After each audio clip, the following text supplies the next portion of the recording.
Si Tart, nakaluto na ako. Kain na. Oh, sabi mo wala tayong ulam. Anong niluto mo?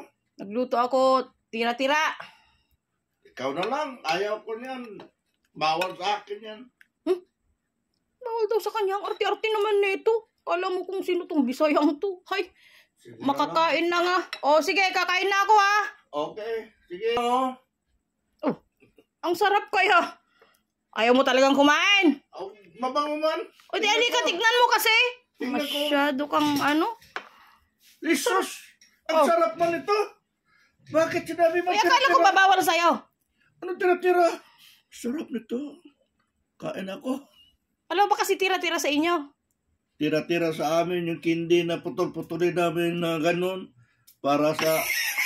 Alam ko yon, yun yung kindi nung bata tayo. Oo nga, Tira-tira, hindi tira-tira. Tira-tira mo sa amin yan.